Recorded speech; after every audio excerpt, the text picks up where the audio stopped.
You're listening to the Master Your Mind, Business, and Life podcast, episode number 2.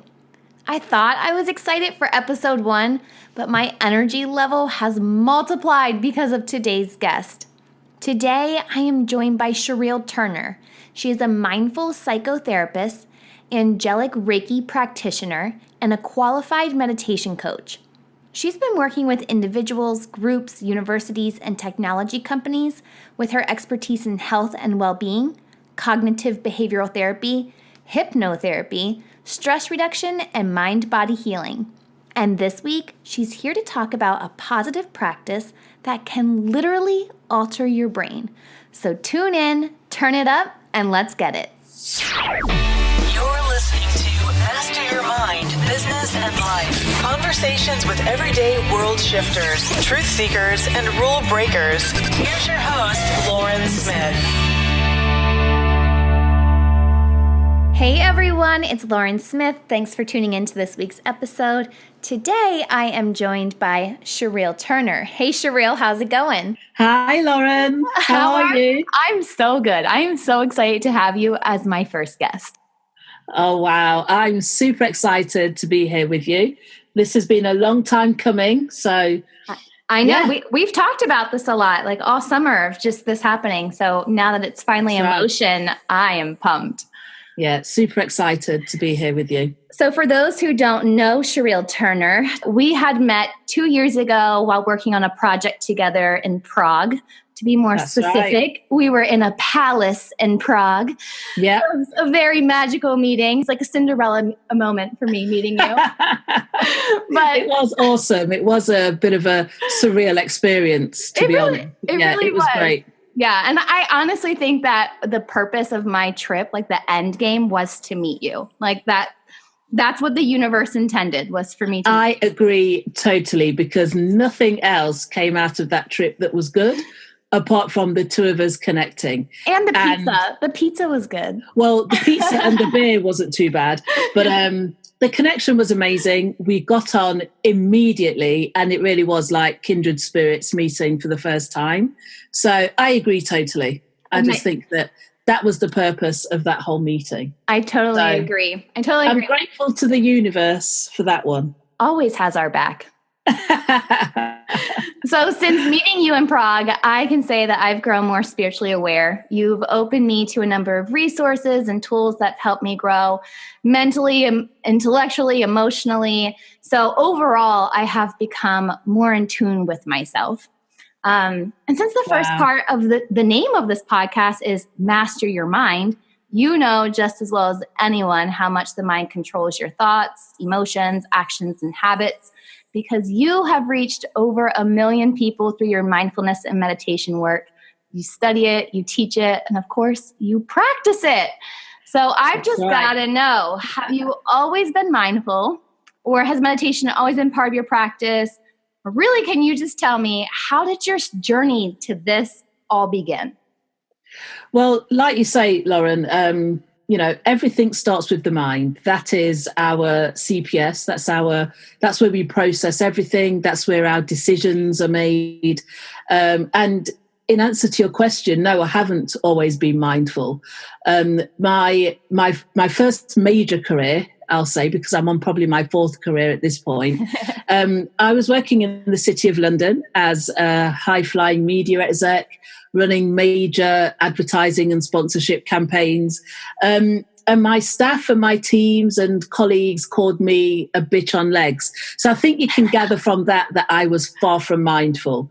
I mean, I always delivered. I got results. I made tons of money. I was living what some people would call the dream. And really quite extravagant lifestyle.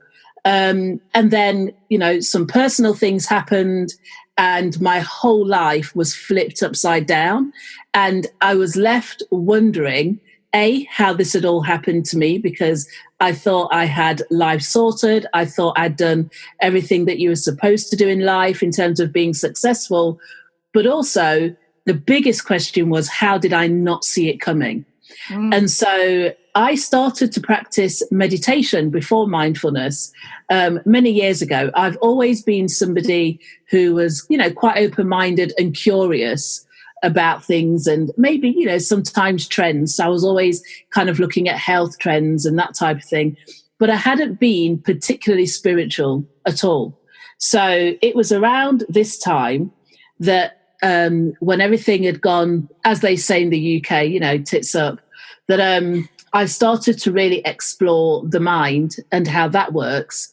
And I began to study meditation in terms of Eastern philosophy, and that led me to mindfulness. And a couple of years later, I actually retrained as a psychotherapist and just developed a whole new career. So, it was a long journey. It took quite a few years for me to get to a place where mindfulness could really help me in my own life, but also help my family and people around me. And then I got to a stage where I was able to be, when I was in a position to be able to teach others and really develop my practice to the point where it is now. You said you started with meditation before you found mindfulness. Can you break down the difference between the two and how they're practiced? Yeah, of course. So mindfulness is the practice of being aware. Okay, which is slightly different from meditation. So meditation can be anything from prayer, just focused attention, being still. Some people see meditation as, trying to clear your thoughts and that type of thing. So meditation in its own right is a completely separate discipline. And based on Eastern philosophy, is really about discipline and self-control and just observing the thoughts and that type of thing. Whereas mindfulness can be practiced formally and informally and is more about being aware and developing awareness. So a really good example is that we all live our lives on autopilot. And when we bring awareness into that, we can begin to notice how easily we're distracted, how many things we do without actually paying attention. And also start to introduce mindful intentions into our daily lives. Ooh, can you give an example of a mindful intention, something small that we can do to practice being mindful? Yeah. The quickest and easiest way is to be aware of your breath or your breathing. So, for example, most people, first thing in the morning, they jump out of bed and they run into the shower, get dressed, through the door, everything is done at really quick pace, and not taking even a second to kind of stop and center yourself. So one of the things that I do is whenever I wake up first thing in the morning, as soon as my feet hit the floor, I'll either stand up and practice mindful breathing or sometimes just sit on the bed.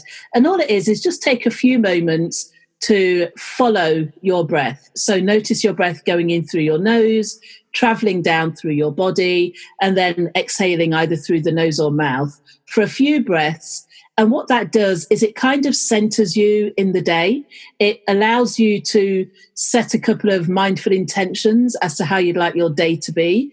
Express a little bit of gratitude that you woke up and, that type of thing, even to the point of assessing or deciding on your mood.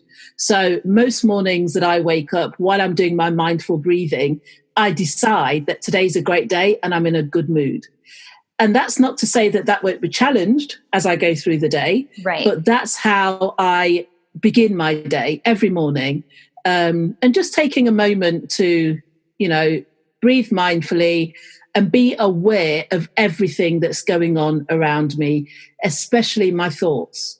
So when you were talking about the breath, I sat back for a second and was thinking about my breath, and my entire posture just changed. I felt tense, probably from being a little nervous about doing this, but just by taking that, couple seconds of just following my breath, I feel more relaxed, and my shoulders, they've come down a little bit. So it's funny how just following your breath can really alter your body. Right. So what does that do in your body and in your brain?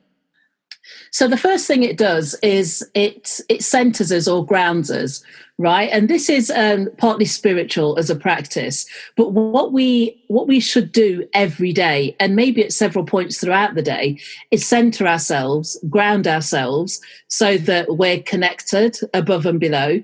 but also just to make sure that we're calm, that, you know, we're holding stress and anxiety at bay, that we're not being caught up in intrusive thinking or rumination. And it just gives you that little gap to breathe through. When we practice mindfulness, several things happen in the brain. There's been lots of studies on, you know, using MRI scans, etc., to observe the brain before and after mindfulness, and usually only after an 8-week period. Right? So several things happen. First of all, the cerebral cortex is impacted. And the cerebral cortex is the part of the brain which we use for general, you know, thinking and decision making. But it's also the outer layer of the brain that deteriorates with age over time. And it's been found that in meditators, the cerebral cortex is the same thickness as in adolescence. Right. And that has been developed just through meditation. We also have the prefrontal cortex, which is affected, and again, is about the thickness. So it's the layers of the brain. And when we look at things like the prefrontal cortex, the cerebral cortex, and even the amygdala, which controls a lot of our emotional regulation, when we look at the thickness, that gives us a really good indication of how well the brain is functioning, but also the ability that we have to regulate. Now, whether that's our emotions, our thoughts, or our behaviors, because obviously they're all connected, but it's about being able to stop and observe, you know, take a pause before reacting, deciding whether we want to respond or not. And sometimes, as we know, those little seconds, you know, sometimes milliseconds of a gap can alter the complete outcome of either, you know, a situation or our next behaviors or even our next thought. Yeah. Right. So that there's actual evidence to show, to demonstrate scientifically that the brain is altered through mindfulness. Wow. Wow. And this is something I feel like that's us. It's so simple that children can, I feel like we can start that at a young age. So for me, with someone with 2 small kids, what's something that I could implement for them to become a little bit mindful in their daily practice? Yeah. So, I mean, it's interesting you talk about that, because I actually did a project recently for an organization in the States, and it was psychoeducational. And I created a series of guided mindful meditations, and some of them were designed for the children to sit, you know, for short periods of time and just listen to the meditation and follow the practices and exercises, some of which would have been things like breathing exercises, some of them small movements, a bit like stretching or yoga. But one of the best things you can do with children is walking meditation, because we all know that small children in particular find it difficult to stay still. But by having them count their breaths along with their steps, that starts to build awareness. So it's almost like as you walk, you know, breathe in 1 step, breathe out another step.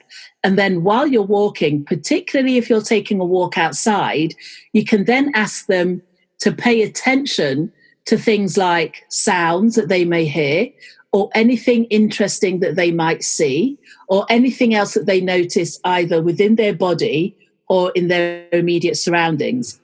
And it's amazing the things that children come up with. So they notice everything from, you know, a certain leaf or a ladybird, you know, or ladybug, as you'd say in the States, you know, the littlest things. And they hear sounds that are so distant, but because they have that childlike curiosity, they're so quick to tap into their awareness without deciding, you know, what things are or labeling or whatever, but just really enjoying the focused attention.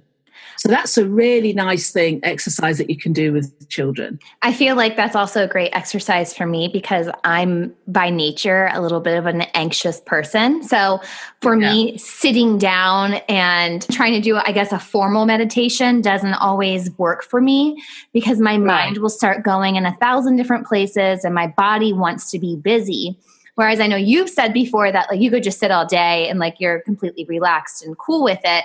So would walking outside and looking at the birds and listening, that would be a practice of informal mindfulness, correct? Well, movement, mindful movement is still formal. However, it lends itself to introduce informal mindfulness. So, it's still a formal practice, but the fact that you can, take in sounds and, whatever's coming in front of you, just notice what you're walking around. That's introducing informal moments of mindfulness. So it's a really great way for people to start if they don't have any experience with mindfulness whatsoever, or like yourself, they prefer to be on the move. Okay, so someone who may be experiencing a breakdown, or they're operating on autopilot, or maybe they just want to start practicing some more mindful habits. Do you think they should ease in with practicing mindfulness, or should they be like you and just jump right into meditation? I think mindfulness is always going to be the easiest option, for the simple reason that we can bring mindfulness to the point of people's needs. So meditation sometimes is just a bridge too far to ask people to adopt a whole new practice. And when people are stressed to the point of paralysis, when their anxiety is through the roof, when they're particularly depressed, it might be too much to ask them to just sit and be still and observe these chaotic anxiety or stress-filled thoughts, right? Right. So by encouraging people to, whatever your daily habits are, whatever your daily practice, try and take a few moments to be mindful while doing this, and just take a moment to observe your thoughts, observe your breath, observe how you're feeling without judgment. Because part of the philosophy of mindfulness is that everybody can find a way, a time, and a place to be mindful. So true. Right? So that's part of the philosophy. And one of the reasons why mindfulness can be so effective is that people can do it with little effort, but the point is just to do it repetitively. So the key to mindfulness is not whether you're enjoying it, not enjoying it, just try and do it over and over again. So even if you just use, what I do in the morning, those first 3 to 5 minutes, sitting on the edge of your bed, breathing mindfully, maybe observing your thoughts if you can get there. If not, just follow your breath for as long as you can until you become distracted. Then you're beginning the process of developing your awareness, which in turn leads to focus and so on. So it's just about finding the way in which you can do something that helps you to develop awareness. Because otherwise what happens is we're going around life on autopilot in a bit of a fog, not being totally aware of ourselves or anyone or anything else that's going on. And that's how we miss things. That's how we miss our red flags and our cues, or even, sometimes the sense or the intuition that something's not quite right, or there should be a bit more to this.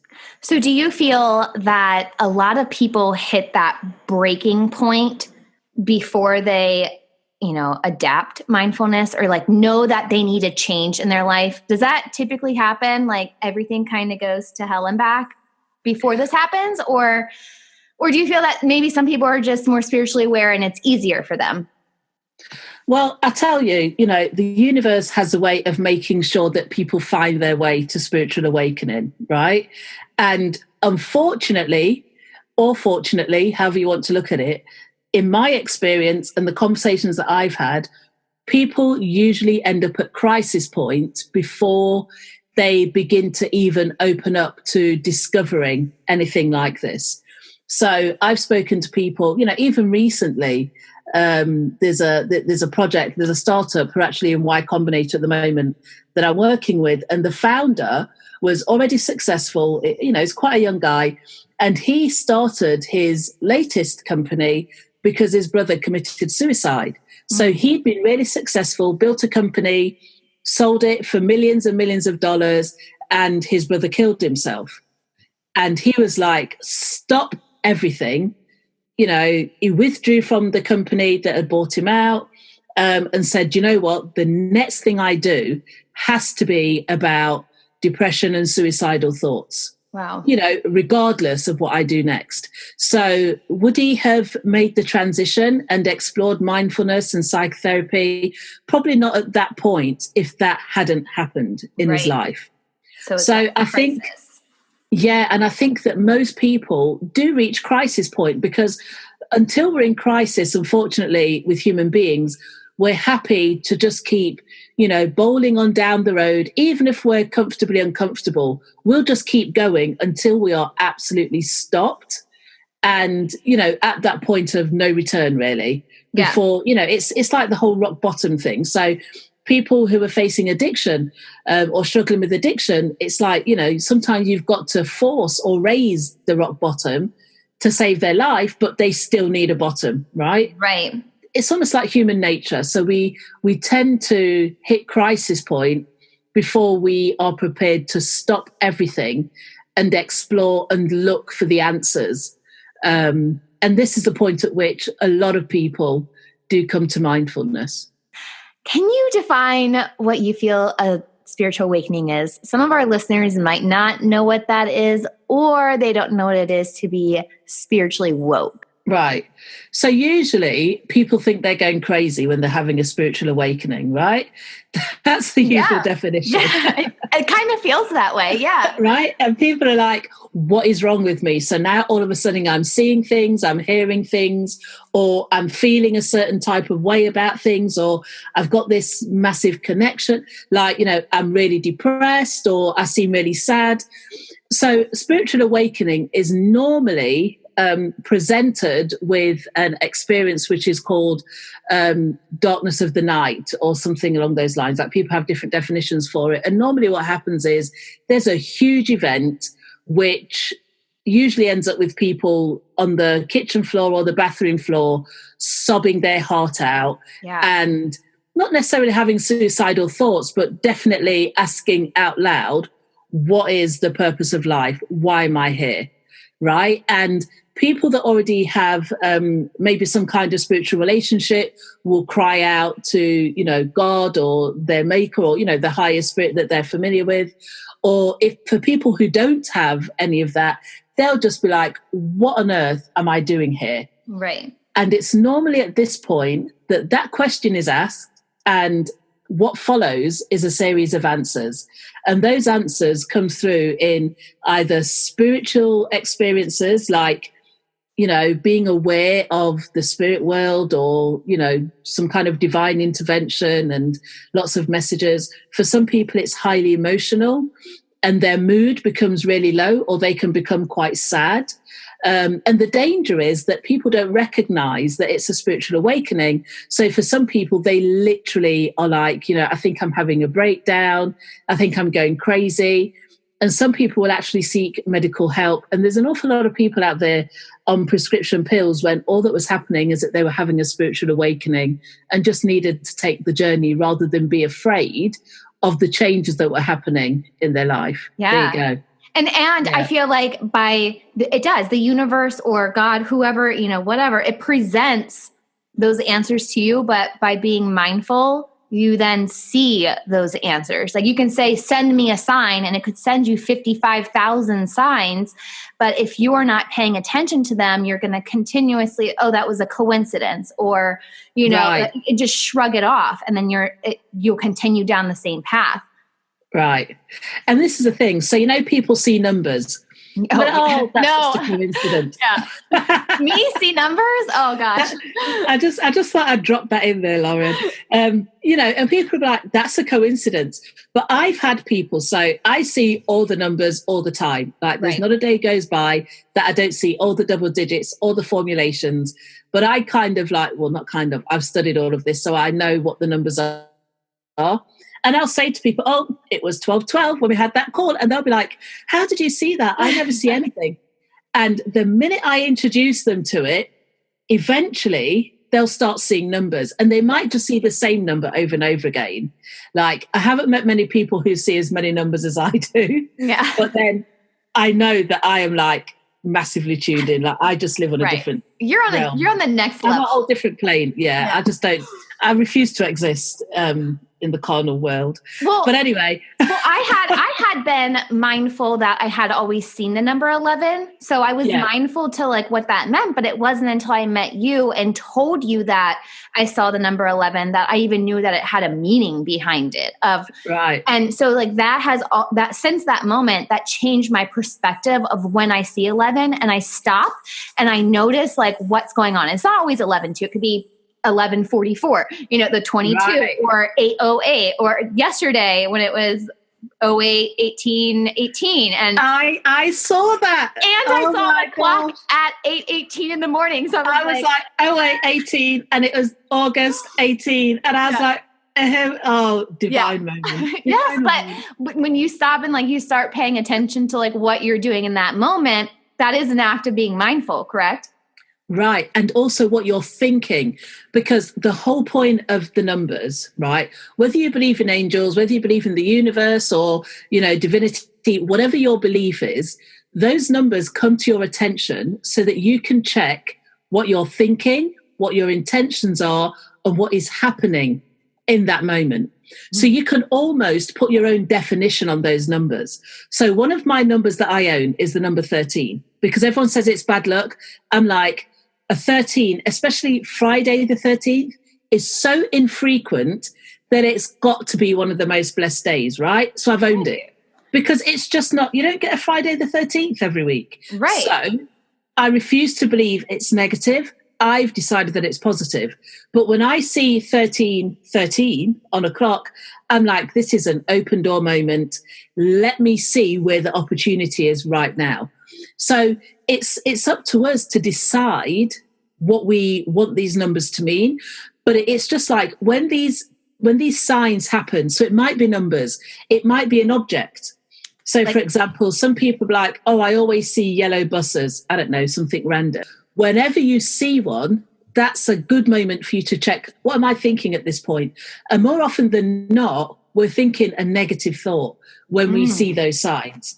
And that's a reminder for us to, hey, snap out of it.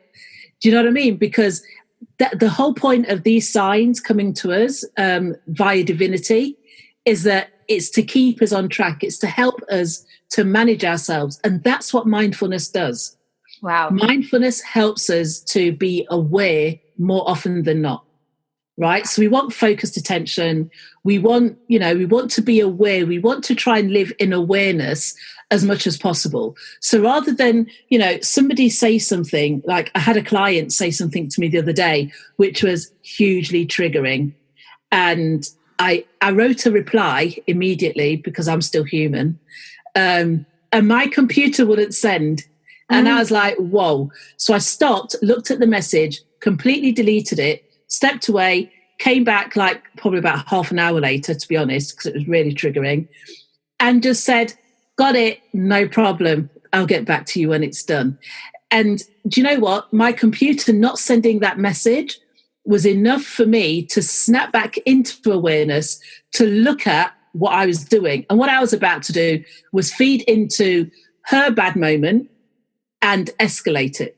Yes. Right? Because people are human. We all have bad moments. And sometimes our reaction can really change everything that happens. And I think on a call last week, I said to you that our emotions aren't facts. And you said back to me, neither are our thoughts. And I was like, there you go. That's true. Our thoughts aren't facts, nor are our emotions.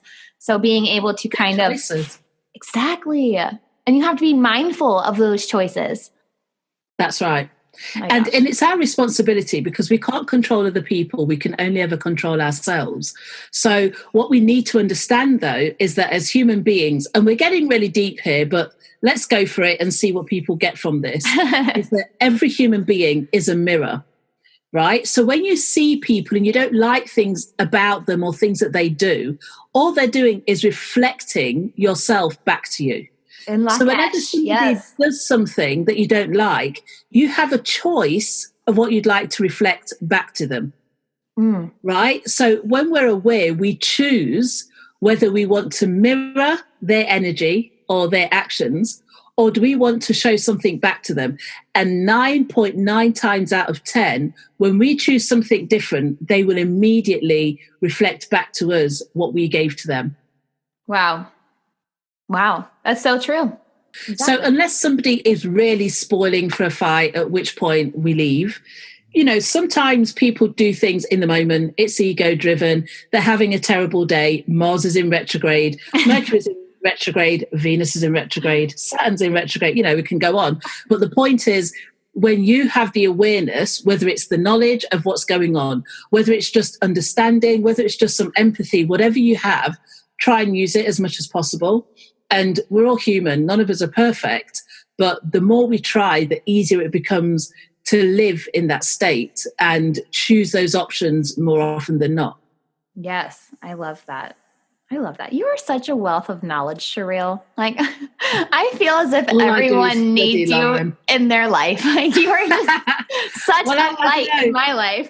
I don't know about everyone, but, back to your earlier point, one of the goals that I set when I started off on this journey of, being a psychotherapist and working with mindfulness, one of the goals that I set was to reach, to be a vessel, first of all, for God and the universe, and to reach 1 million people with words of healing and self-acceptance. And I achieved that goal over a year ago and didn't know that I'd achieved it, because what I decided that I should do in order to achieve that goal is to partner with other people who have, the same intention. And a lot of my clients, they own meditation apps, or, they're developing mindful programs, or they're running meditation channels. And one of the guys that I've been working with for years, my daughter had actually Googled a meditation because she wanted a meditation. For something, and she found a meditation. Was, oh, this is great. Played it, and it was my voice, and I was like, "Yeah, you can't get away from me." But anyway, and then she was like, "Have you seen the views on this?" And there were over 1 million views on just that one meditation. And then I went through and had a look at them, and then I had a freak out moment, and I contacted you, and I was like, "Lauren, what shall I do about this?" Because people are like listening to my meditations and I don't even know. And it was a whole thing. And I contacted the channel owner, and it turned out to be one of my clients, and I just felt really blessed. So I went and reset some more goals. I'm like, oh, well, if we're doing numbers like that, God, then let's see. What can you really do? Yeah. Let's have some more zeros. Right. But the point is that, my whole mission, my whole intention in life is to just be a vessel and have less of me in the work that I do and more of the universe coming through me. And then to really just partner with people like yourself who want to really share these messages and share the knowledge with as many people as are ready and willing to hear this, to hear this information. And I think that as long as we obey our purpose and our mission in life, then the word will spread, right? Because there's a huge community of people like us out there, but it's really about, just doing what we know we should be doing every day in terms of sharing this knowledge. It is a wealth of information, but somebody shared it with me for me to be in a position to go ahead and share it with others. So, that's just part of my mission here on the planet. Getting really deep now. It's just to really, share what I've learned and just make sure that as many people as possible can benefit in the way that I have and so many others have. Well, I love it. And I know that, as you say, you are obeying your purpose. So where can people find more information on you or any great resources that you would like to give to others? I know you work with a plethora of clients who also have great apps and stuff. So what would you suggest listeners? The best thing to do is go to my website, which is www. You might want to use the 3 W's, SherileTurner.com, and Lauren will have all the information. And on there, you'll find out a little bit about me. And there's a bit of a portfolio with some of my recent clients, but also there are lots of meditation channels on YouTube. One is called Great Meditation. There's the Meditation Hub. There's a huge number of apps, but I guess the best starting point is my website, which will give you an idea of some of my work. And in the future, I'll be launching a new meditation channel with some of my more up-to-date work. I cannot wait for that. I'll be the number one download. Top fan. Right? Well, thank you so much, Sherile, for joining us.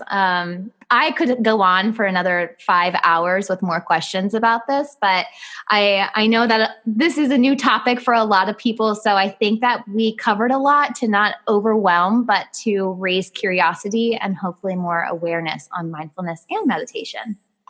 100%. But also, I'd like to thank you, Lauren, for taking up the mantle and doing this, because it's not easy to put a podcast together, but also the intention that you have behind it. I know that you'll be just so successful.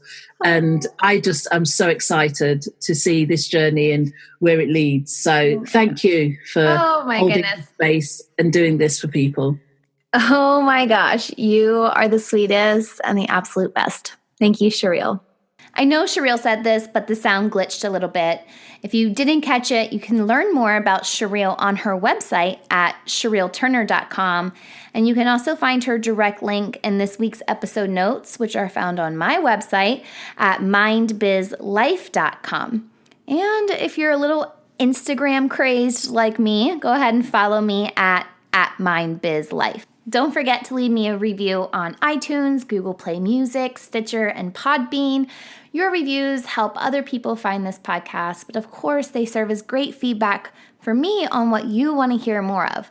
I am working on getting us on Spotify. I have to have 5 episodes, so we're going to wait for it, all right? And again, thank you for tuning in to this week's episode. I'll see you back here next week, and until then, remember, every level of life is an opportunity to grow. Be well, my friend.